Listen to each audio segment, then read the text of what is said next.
Magandang araw po mga ka-repair. Meron po tayo ditong nabili sa basurahan. Welding machine po siya. Telwin ang brand. Inverter. So talagang siguro galing na rin po ito sa shop dahil kung mapapansin nyo wala na yung screw niya.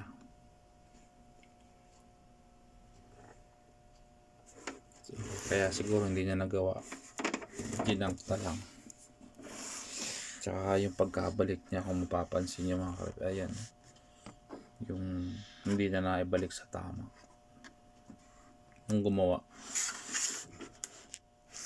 So susubukan natin kung magagawan pa ng paraan ito, pero mukhang matindi ang trouble nito. Buksan natin siya, titingnan natin kung buo pa ba yung mga IGBT niya, yung mga MOSFET.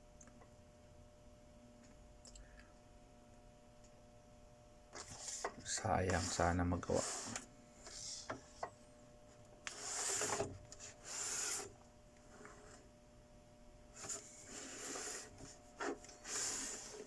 So, okay, mura lang naman ang pagkabili ko nito.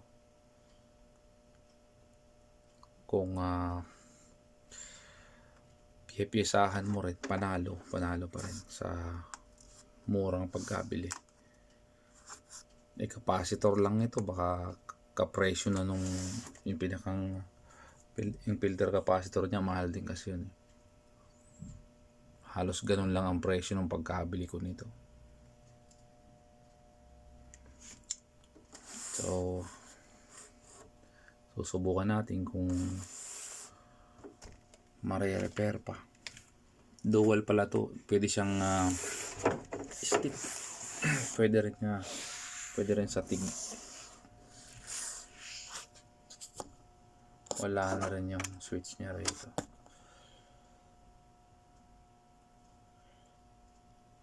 So tingnan na lang natin mga ka-repair kung magagawang pa ng paraan. Buksan muna natin siya. Tingnan natin yung loob.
Normally kasi pag galing na sa shop, mahirap na rin gawin talaga.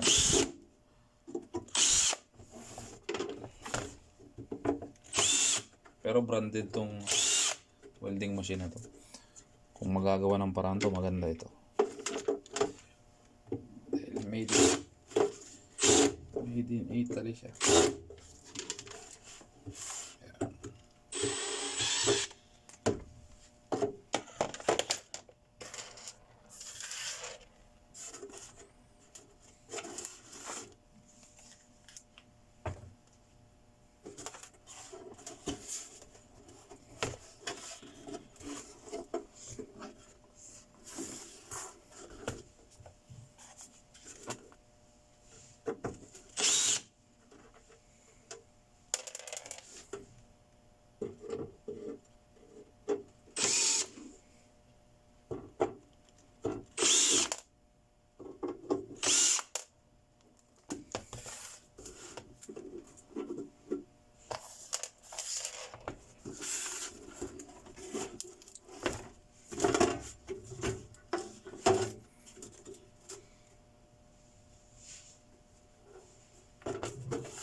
kaya nangyari? Bakit baluktot siya? Grabe, bend siya. Oh, wala na. Sunog na.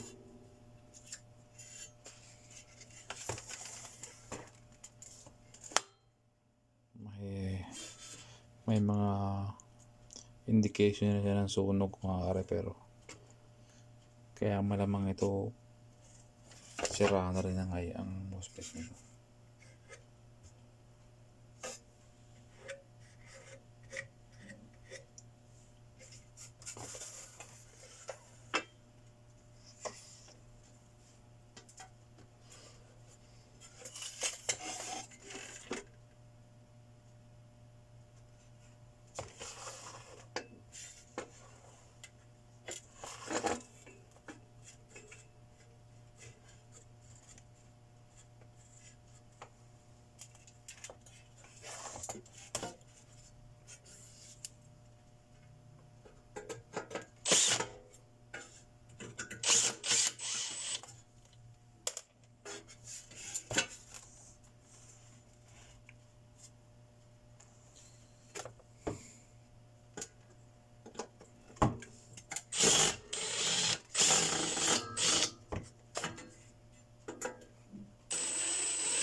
Yung kanyang support na plate na nakabend na siya.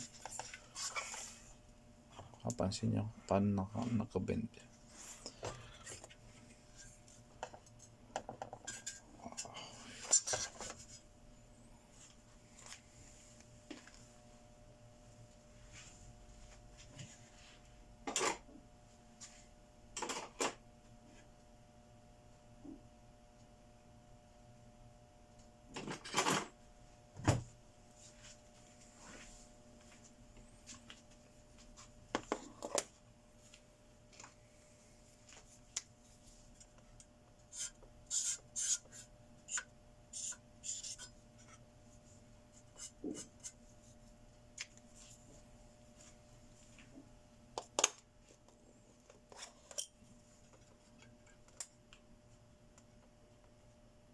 Grabe.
Hindi ko maintindihan kung bakit nabaluktot ito. Kasi hindi naman siya nabagsak. Wala namang dent sa case niya. Kaya bakit nabaluktot ito kung pinakang metal plate na ito.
Yung PCB niya naka-bend na. Papansin niyo yun.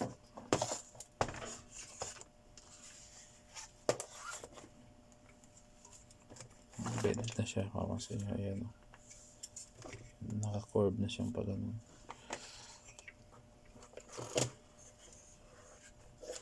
So,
yun ang mahirap ditong hanapin yung kung sakaling sira itong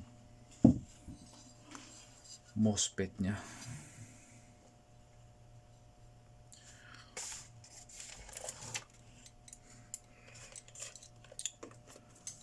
Ay,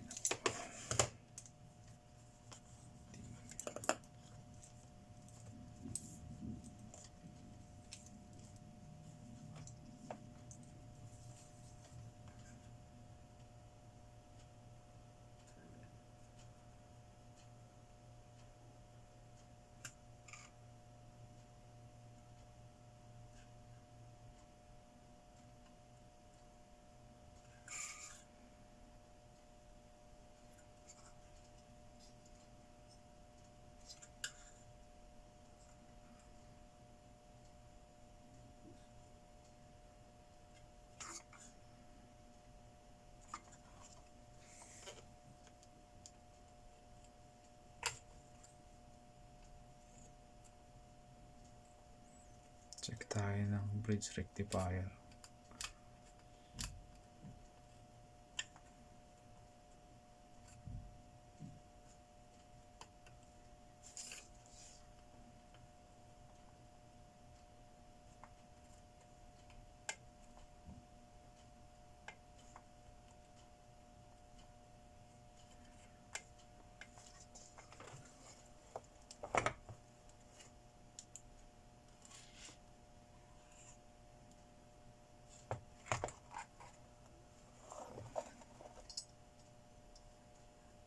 Sabog na yung capacitor niya. Yan sabi ko. Capacitor. Sabog na yung isang capacitor. Kita ba?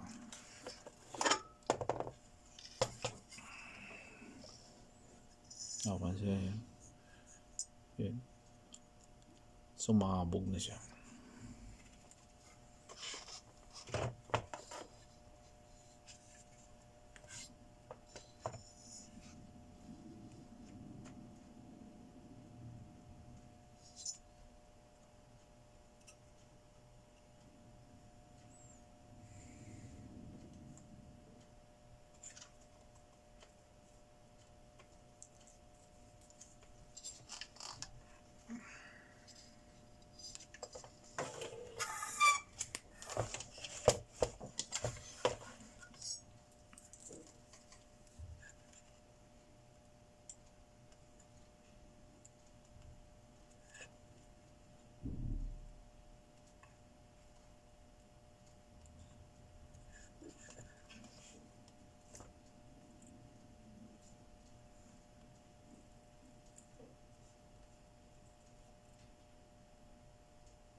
Shorted na.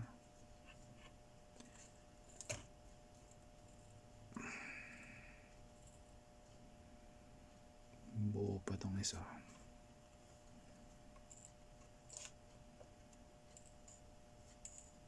Ito wala na, open na to isa.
Yun yung sa AC supply niya, may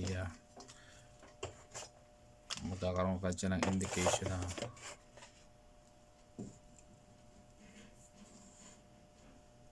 meron siyang short. Pumalo.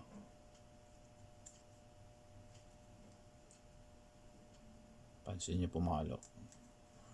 So may short ito, maaaring kung hindi yung MOSFET niya, yung kanyang rectifier o kaya itong capacitor. So yung board naman niya, wala namang sign na pinagpalitan. Ang matindi lang naging ang nasira lang ito dahil nasunog na yung pinakang terminal na kabit dito sa ground ng board. So dito yung isa dito, ito para dito, ito dito. So ito yung nasunog ngayon, maluwag, napansin ko maluwag. Lumuwang isang cause ng pagkasunog nito yung maluwag na siya. Kaya kailangan talaga tama yung pagkahigpit.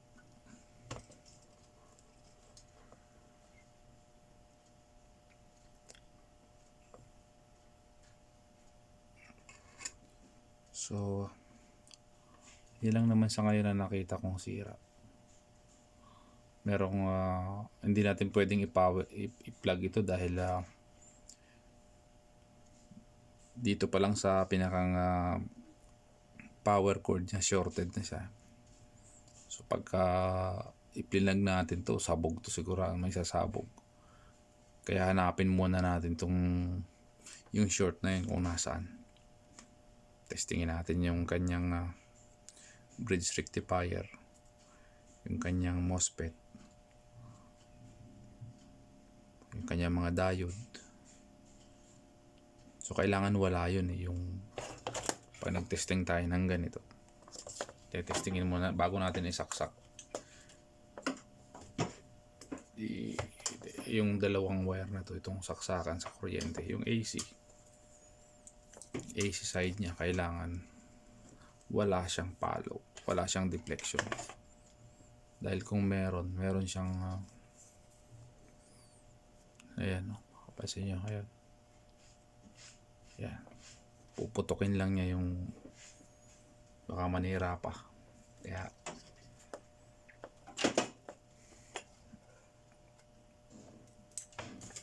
testingin muna natin itong bridge rectifier na to, dalawa.